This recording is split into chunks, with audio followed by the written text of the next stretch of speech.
ప్రస్తుతం మనతో పాటు మాజీ ఎమ్మెల్యే బొల్ల మల్లయ్య యాదవ్ గారు ఉన్నారు.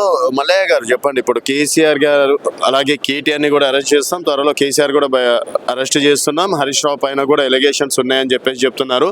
సో కేటీఆర్ ఫస్ట్ టార్గెట్ అయితే కేటీఆర్ని అరెస్ట్ చేసే వాళ్ళిద్దరు కూడా లోపలికి వచ్చే అవకాశాలు ఉన్నాయంటున్నారు.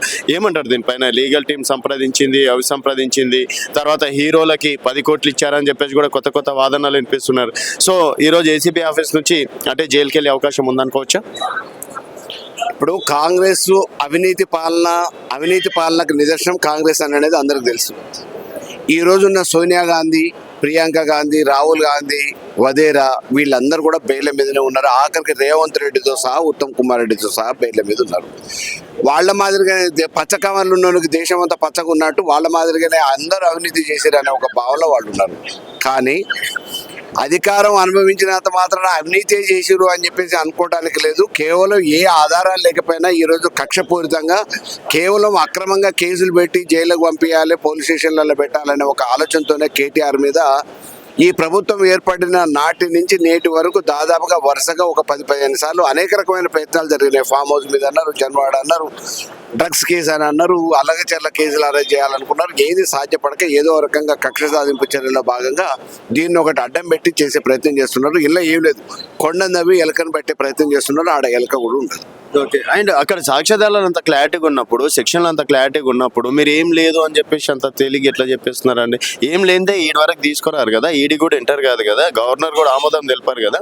ఈ మధ్యకాలంలో జరిగిన కేసులలో లిక్కర్ కేసు అని చెప్పేసి కవిత మీద అరెస్ట్ చేస్తే బెయిల్ ఇచ్చేటప్పుడు మామూలుగా అక్కడ మేజిస్ట్రేట్ గారి న్యాయస్థానం, ఉన్నతమైన న్యాయస్థానం ఏం చెప్పింది?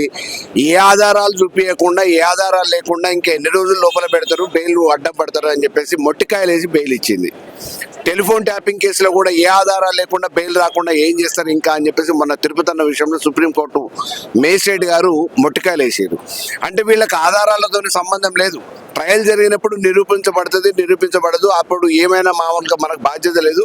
ఈ రోజు మాత్రం కక్ష తీర్చుకోవాలి కాబట్టి మా చేతిలో అధికారం ఉంది కాబట్టి అధికారులను ఉపయోగించి, వ్యవస్థలను ఉపయోగించుకొని కేసులు పెట్టాలనే ఒక ఆలోచన జరుగుతుంది తప్ప ఇందులో ఏం లేదు, పైశాచిక ఆనందమే. అయితే రేవంత్ రెడ్డి గారికి ఏం అవసరం దీంట్లో? కేటీఆర్ గారిని ఏదో లోపలేస్తే ఆయనకు వచ్చేది ఏముంటుంది చెప్పండి? ఆయన ఆల్రెడీ సీఎం, ఇంకా 4 సంవత్సరాలు కూడా సీఎంగా కొనసాగుతారు.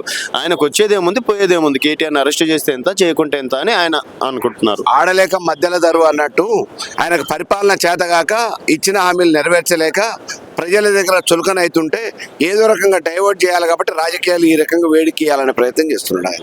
ఆయనకు డైవర్షన్ ఏముంది? ఫ్రీ బస్ పాస్ విజయవంతం నడుస్తుంది, 200 యూనిట్లు విజయవంతం నడుస్తుంది, 500 గ్యాస్ నడుస్తుంది, 2 లక్షల రుణమాఫీ నడుస్తుంది.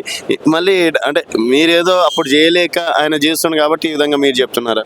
నడుస్తుందని మీరు మామూలుగా విజయవంతం అని చెప్పి మీరు చెప్తున్నారు, విజయవంతం కాదని మేము చెప్తున్నాం. కానీ అసలు లబ్ధిదారులు ప్రజలు ఎవరైతున్నారో వాళ్ళని అడిగితే వాస్తవాలు చెప్తారు.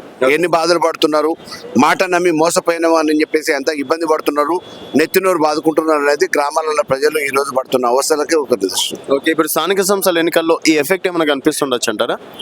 స్థానిక సంస్థల ఎన్నికలలో ఎట్లాగూ తప్పకుండా ఆ ప్రభావం ఉంటుంది.